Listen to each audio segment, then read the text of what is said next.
রাজনীতি ছাড়া অতীত, এবার শুভেন্দু ও সুকান্তকে বুড়ো আঙ্গুল দেখালো বিজেপি। এবার দিলীপকে বিরাট দায়িত্ব দিচ্ছে বিজেপি। চাপে শুভেন্দু সুকান্ত। লোকসভা নির্বাচন সম্পূর্ণ হতে বেসুরো দিলীপ ঘোষ। একাধিক বিস্ফোরক মন্তব্য করার পাশাপাশি রাজনীতি ছাড়ার ইঙ্গিতও দিয়েছিলেন তিনি। স্পষ্ট জানিয়েছিলেন, দল যদি কোনো নির্দিষ্ট দায়িত্ব না দেয় তাহলে রাজনীতিকে টাটা বাই বাই করে দিবেন। তবে এবার শোনা যাচ্ছে, দিলীপের এই ঘোষণার পর বিজেপির তরফ থেকে তাকে পদ না দেওয়া হলেও কাজ দেওয়া হয়েছে। এরপর কি তাহলে পদও পেতে চলেছেন তিনি? শুরু হয়েছে জোর চর্চা। সাম্প্রতিক অতীতে প্রাক্তন সভাপতি একাধিক কর্মসূচি দিয়েছেন গেরুয়া শিবির। তাতেই খুশি দিলীপ অনুগামীরা। দাদা পদে ফিরতে চলেছেন আশা তাদের। এখনো অবধি এই নিয়ে আনুষ্ঠানিক কোনো ঘোষণা হয়নি। মেদিনীপুরের প্রাক্তন সাংসদকে কোনো পদ দেওয়া হতে পারে, সেই নিয়েও কোনো ইঙ্গিত পাওয়া যায়নি।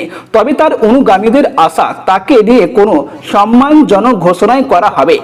লোকসভা ভোটের পর দিলীপকে নিজের মতো করে নানান কর্মসূচি করেছিলেন। নানান জেলায় সফরও করতে দেখা গিয়েছিল তাকে। তবে এবার দলের তরফ থেকে নানান কাজ দেওয়া হচ্ছে তাকে।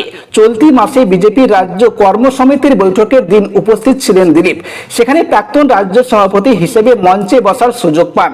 তার নাম ঘোষণা হতেই হাততালি শুরু হয়। দিলীপের নাম নিয়ে শুরু হয় স্লোগান।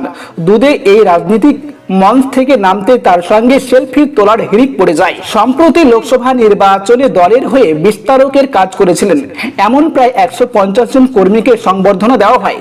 সেখানে প্রধান বক্তা হিসেবে হাজির ছিলেন দিলীপ। এছাড়া রাজ্য কর্মসমিতির বৈঠকের পর জেলা কর্মসমিতির বৈঠকের আয়োজন করা হয়। সেখানে যে কোনো একজন রাজ্য নেতা প্রধান বক্তা হিসেবে উপস্থিত হন। বিষ্ণুপুর, মথুরাপুর, মেদিনীপুর এবং যাদবপুরে রাজ্য দলের তরফ থেকে প্রাক্তন রাজ্য সভাপতিকে পাঠানো হয়। ঘোষ ঘনিষ্ঠ নেতারা এই প্রসঙ্গে বলেছেন, দিল্লির পরামর্শে সাংগঠনিক কাজে দিলীপকে এত বেশি করে ব্যবহার করা হচ্ছে, সেজন্যই মনে করা হচ্ছে কেন্দ্রীয় নেতৃত্বের তরফ থেকে হয়তো তাকেও কোনো পদ দেওয়ার কথা ভাবা হচ্ছে। লোকসভা ভোটের পর সুকান্ত মজুমদার কেন্দ্রে মন্ত্রী হওয়ার পর রাজ্য সভাপতি হিসেবে দিলীপের নাম উঠে এসেছিল, কিন্তু সেই সময় তিনি সর্বসমক্ষে দলের সমালোচনা করে বসেন। এরপর পাল্টে যায় সমীকরণ। গত কিছু সময় ধরে অবশ্য সরব দিলীপকে খানিক নীরব দেখা দিয়েছে। দলের নির্দেশ অনুযায়ী নানান বৈঠকে গিয়ে কর্মীদের উৎসাহিত করতে দেখা যাচ্ছে তাকে। সেই সঙ্গে সম্প্রতি সমাজ মাধ্যমে একের পর এক পোস্ট করে রাজ্যের শাসক দলকে এক হাত নিয়েছেন। তাহলে কি সত্যি শীর্ষ নেতৃত্বের থেকে কোনো বার্তা পেয়েছেন তিনি? আপাতত তা জানতে কিছুটা সময় অপেক্ষা করতে হবে।